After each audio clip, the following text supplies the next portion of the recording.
For example, during the Jonathan administration, our GDP, you understand, rose to over 470 billion US dollars. And it was so up to 2002. That's PDP then. I'm saying it was so up to 2002. Today, as I speak, it's about half, 200 plus. It's about half of what it used to be, the GDP, in dollars. In dollars. What? Hello and what's up, guys? In this video, Senator Dino Melaye is back in the spotlight, and this time he's steering into President Tinubu's government like never before.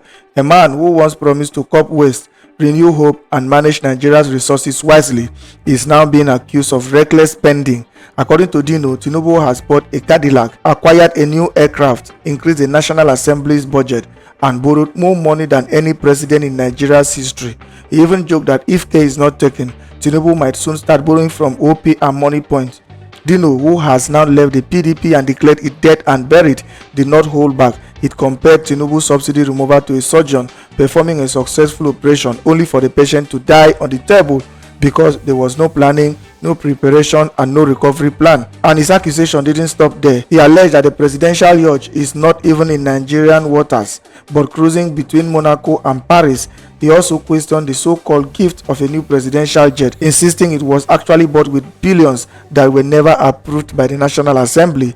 Meanwhile, despite the government boasting of record revenue collections, Dino pointed out the contradiction.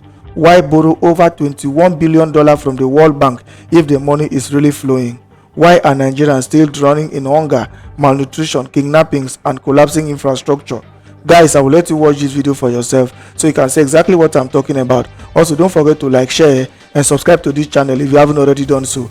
Take a look, guys, and remember to share your thoughts after watching. Ask you, which one do you really are? Politician, activist, MC? By the way, were you paid for your introduction of P2B at that ADC event? Let's start with that. Maybe you could give me some of the dollars you were paid on Naira, is it? It's a pro bono service.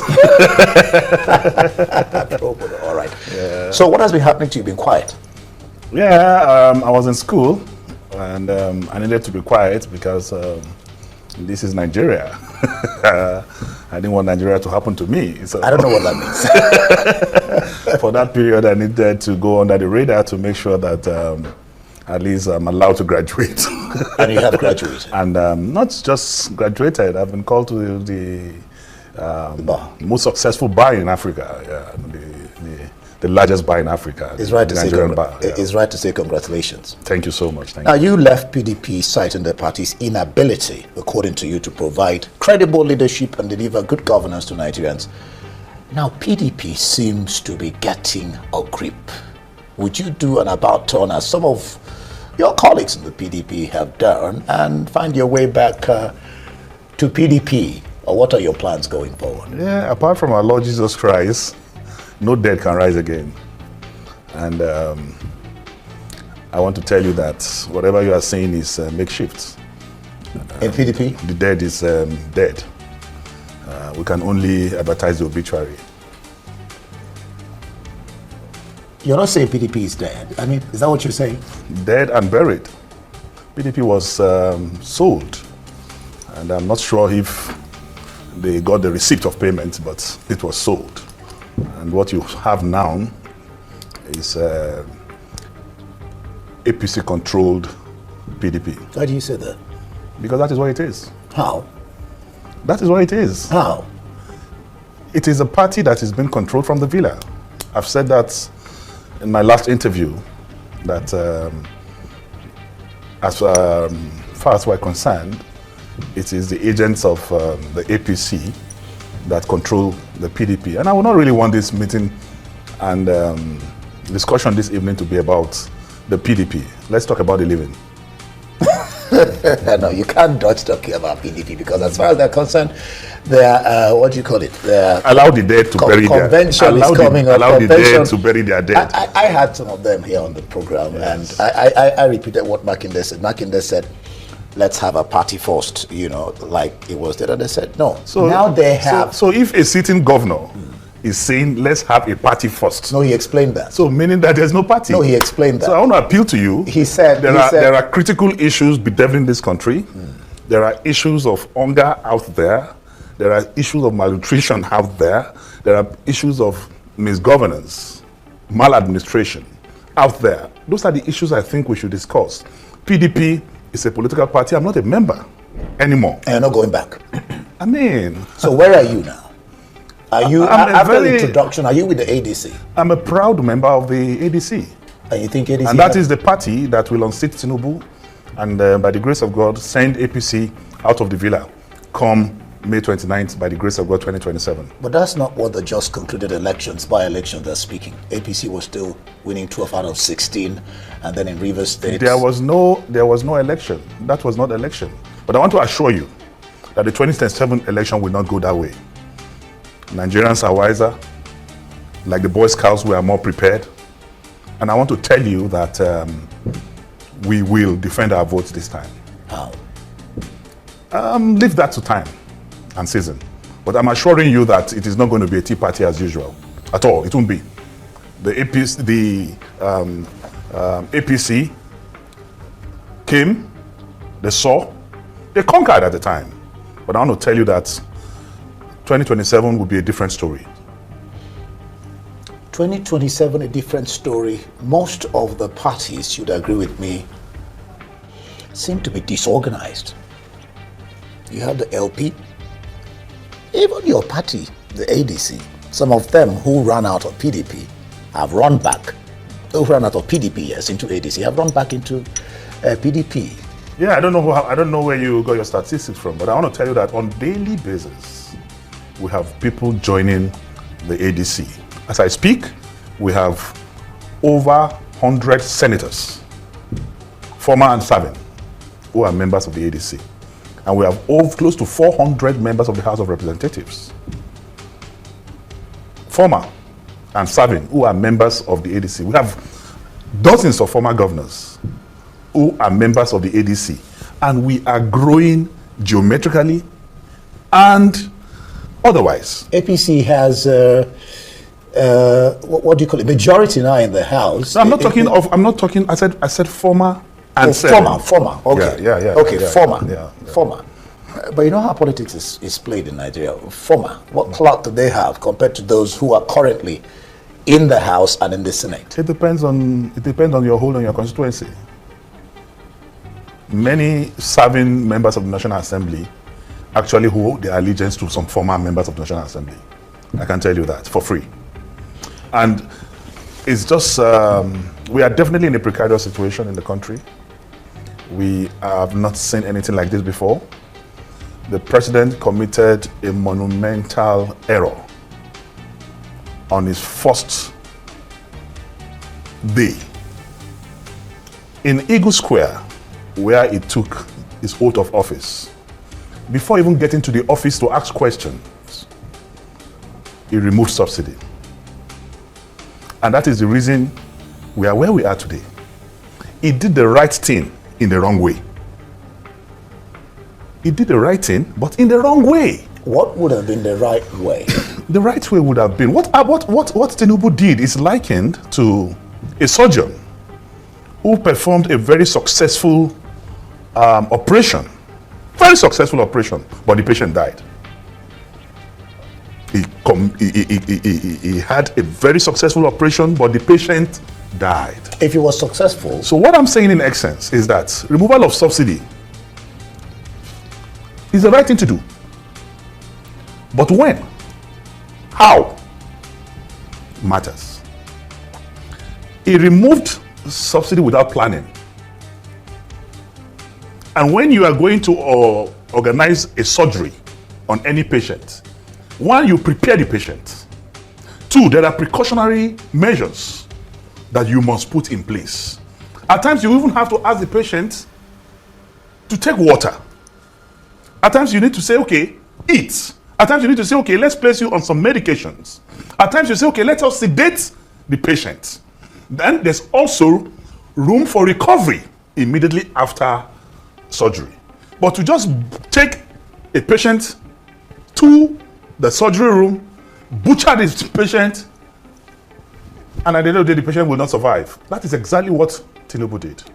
There was no planning. There was no succor. There were no buffers, no ameliorative measures.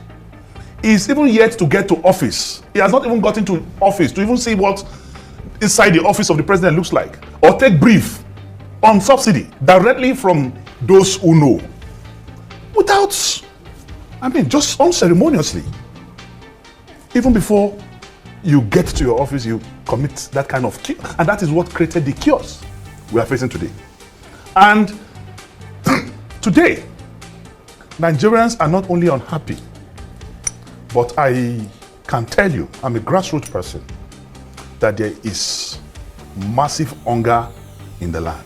The president just said the other day that from January to August 2025, total collections reached, that the administration has achieved their revenue target. That's something to smile about. He says from January to, let me land. From January to August 2025, total collections reached 20.59 trillion naira, a 40.5% increase from 14.6 trillion recorded in 2024. If that statistic is correct, why is the president borrowing 1.7 billion from World Bank? He also said that they have stopped borrowing. Maybe that is not correct. I just gave you that figure now. Why is the president, why did he borrow $1.7 billion from the World Bank? Why has the Senate approved $21 billion so far, and with many others coming for consideration?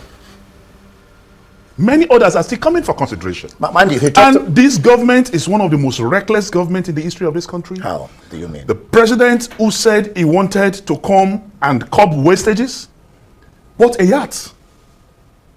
That yacht that the president bought has never been to the territorial area of Nigeria. It's between Monaco and Paris. And what do we need a yacht for? In a time of austerity, in a time of pervasive hunger like this? The president also, within few months in office, bought a presidential jet that cost Nigeria billions. No, he said it was a gift. I am telling you that it was purchased. Gift by who? Gifts are to be declared. Gifts are to be declared. A president who gets a gift, why was Tom David West removed from office? It was because he got a gift of a gold wristwatch that was not declared. If you have a gift, declare who gave it to you. And they called it a gift because the money used in the purchase of that aircraft was not appropriated by the National Assembly.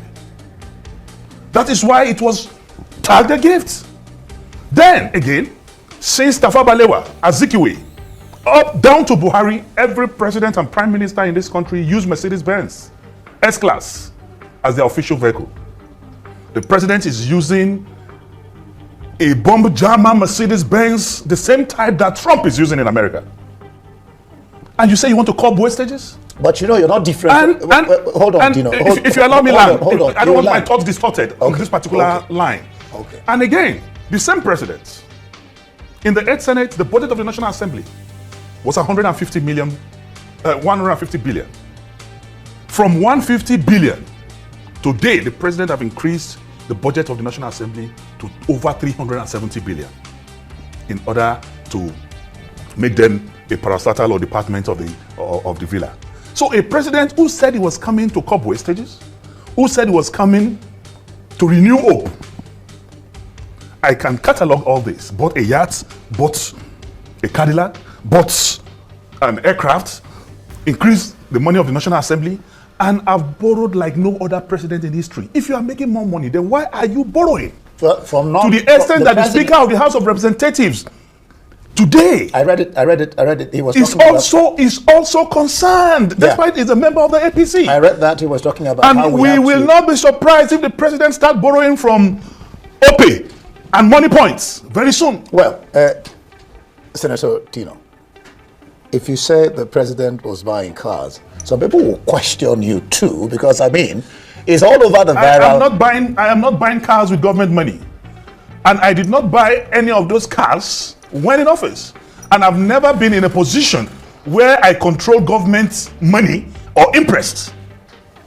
I've never been in the executive arm of government where I have control or I have budget or I have impressed, and I've never done government contracts whether at federal or state level. I'm saying this boldly. I've never been invited by EFCC or ICPC or any government security agency for corruption or for mismanagement or whatever. So what I'm saying in essence, in order not to trivialize the issues, is that we cannot continue like this as a nation. As I speak to you, one of the fundamental errors we have committed as a people is that this government particularly is insensitive. We voted for a government that does not care for the people, that is not concerned about the people. Go out there and see the magnitude of killings going on.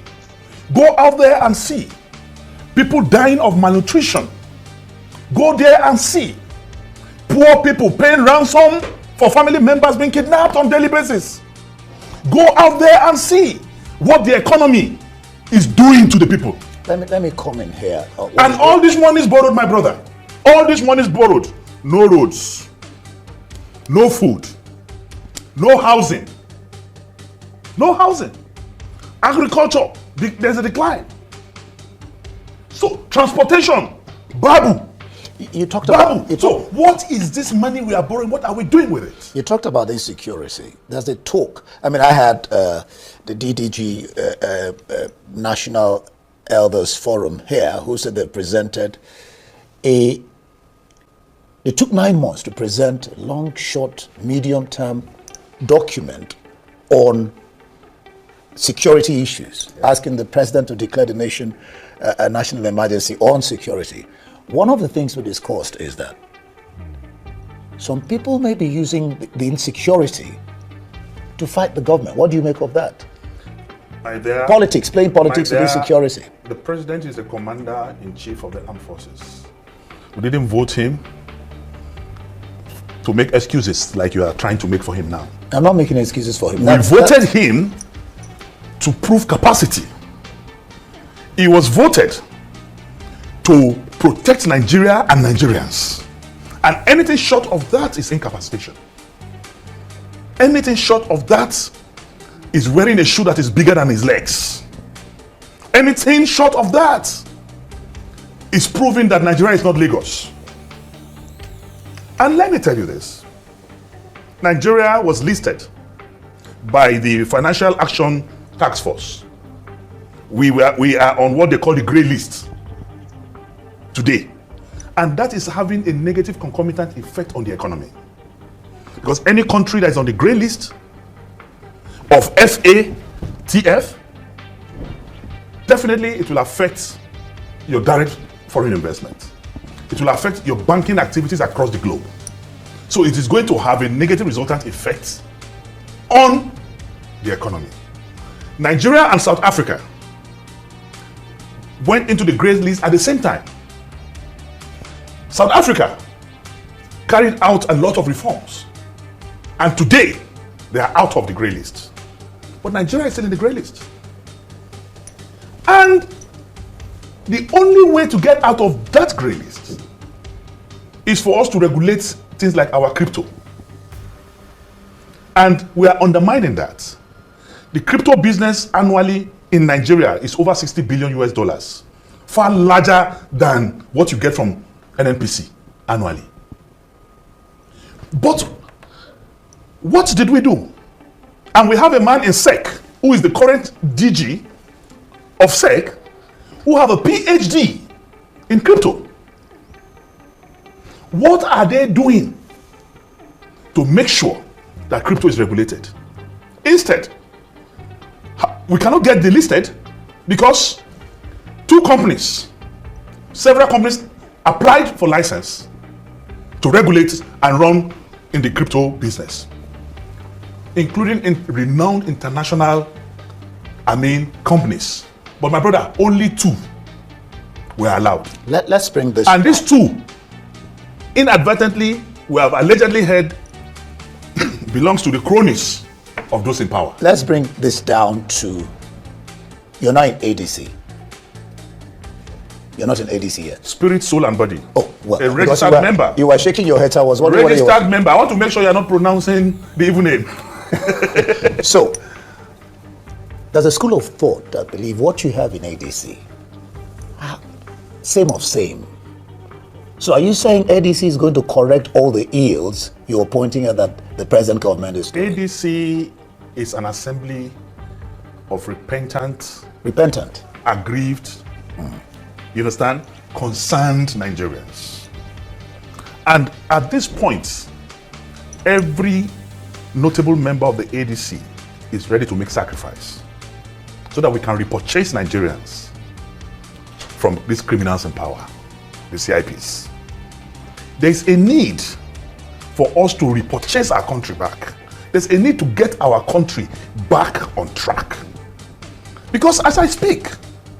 And you think ADC is well positioned to do that? Very well positioned. There is a political tsunami that is coming. Listen to what Iradia said. I mean, you know Iradia. Tony Iradia, great man. He says that politicians like you, ADC, APC, LP, and the rest of them, have left governance or are more interested in politics than actually governing. And that's why we're witnessing the rot in the system. He may be right to some extent.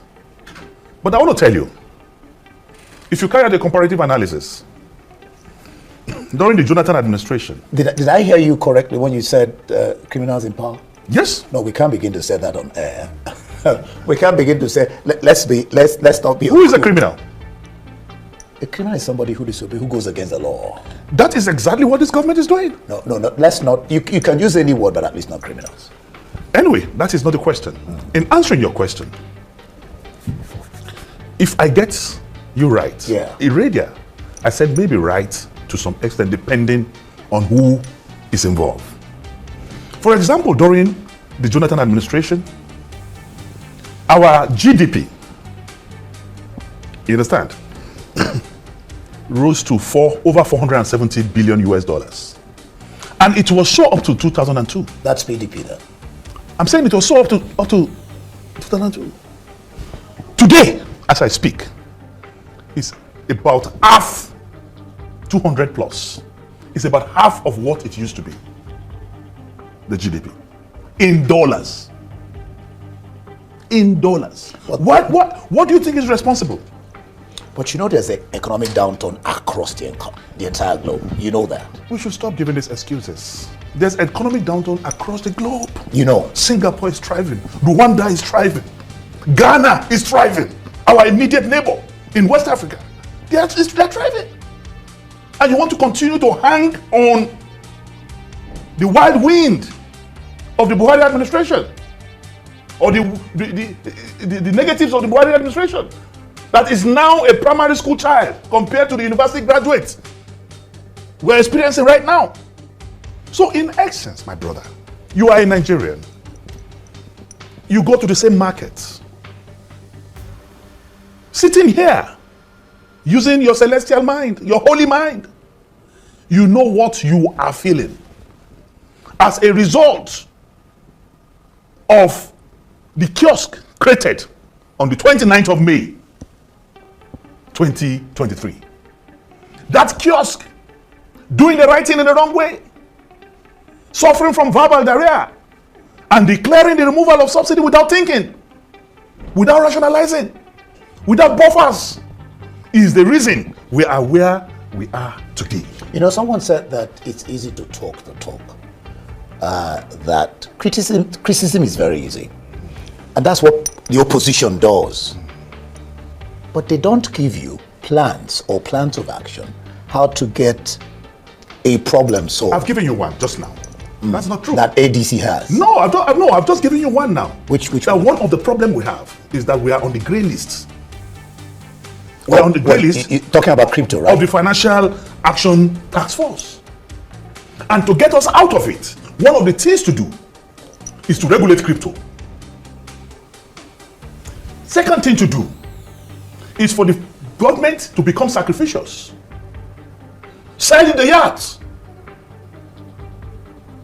Reduce unnecessary spendings. By the way, in the last 1 year, the president has spent over 20 billion on foreign travels. in a country where people are looking for gari to drink, in a country where people are dying, they can't pay 1,000 naira high blood pressure drugs, where diabetic patients cannot take their drugs. Well, the president says the reason for his travels is for foreign investments, FDIs. Foreign investment every month, every week. What is the result of all the travel? Where are the investments? I'm telling you that countries will not invest when your name is on the grey list. What are you doing to get yourself out of the grey list? Companies are supposed to be licensed to market, to regulate, or rather to operate in the crypto market, so that you can trace anybody who is in that business because it's regulated.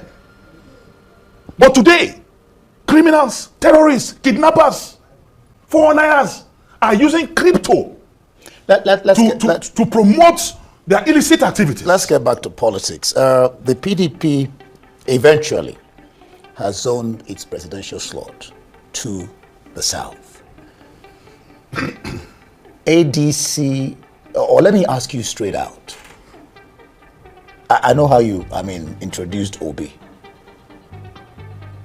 I did not just introduce Obi, I introduced everybody that day. No, his own was special.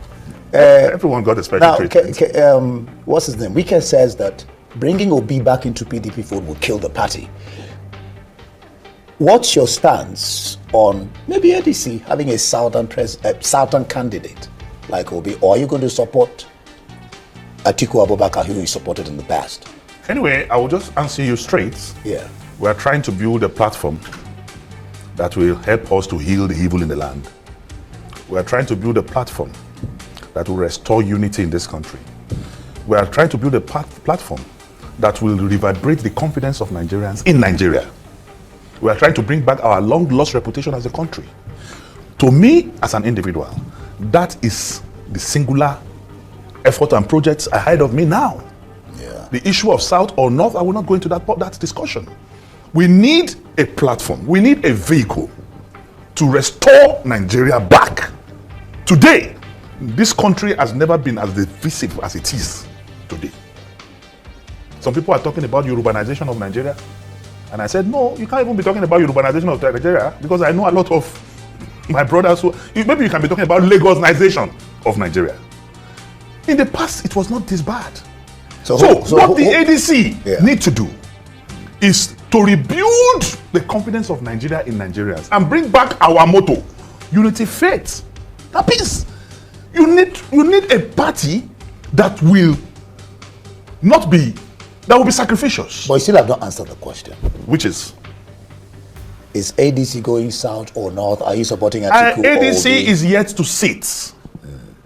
PDP sat and decided. Yeah. We are yet to sit to decide where the presidency is going. But I'm telling you that as an individual, that will not preoccupy my mind for now. What we need now is for all of us to build first a platform. We don't want to commit the error of Tinubu hesitantly removing subsidy when ameliorations have not been. You get back. You love this subsidy. No. It's the reason where we are. I'm sure you. It's the reason diesel went up. It's the reason why transportation went up. It's the reason why price of gari and rice went up. Good. I'm sure you've heard the talk about Jonathan coming back or not coming back, and Keyamo talking about Obi. That the people that will support him if he wants to play second fiddle to Atiku, he called them ASU. I think he said something like. How did he describe that ASU? He said, just give me a moment there. I don't seem to be able to get it now, but he described them as ASU. The only people that will support him are people he called ASU. That if PDP makes the mistake of bringing Jonathan back on board, that they stand going against the Constitution. But Jonathan says he's unstoppable. Some argue that he won't go against the Constitution. What do you make of that? Anyway, I'm not going to comment on that because it's a PDP discussion. Thing, okay. And I'm not a member of the PDP. And for Jonathan, I'm not one of his SAs, so I can't speak for him. But all I will tell you is that ADC will produce a candidate that will be the President of the Federal Republic of Nigeria by the grace of God, May 27th, 2027. What about a talk on one-party state? That's what we have now, and that's what we are fighting. That's what APC is trying to do. The problem in Labour is orchestrated by the APC. The problem, excuse me, in PDP is orchestrated by the APC. Without evidence. There's a lot of evidence. What you're saying is without evidence. There's a lot of evidence. A lot of evidence. I've said it on different platforms. When you see PDP governors declaring support for APC, and you see prominent PDP members saying, for example, that if we can tolerate Buhari for 8 years, we should tolerate Tinubu for another 4 years. And that's a member of the board of trustees of PDP saying that. So I have plethora of examples to give.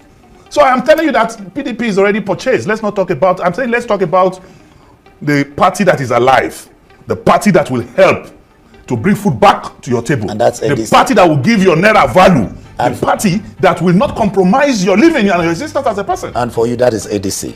For us, it is ADC. We'll watch and see how that plays out. Are you contesting for governorship, just on a last note? Like I said, honestly speaking, it is time to make sacrifice. All right. I'm not talking of contesting anything now. Let us build a veritable, strong, reliable party that will help to chase APC out of power.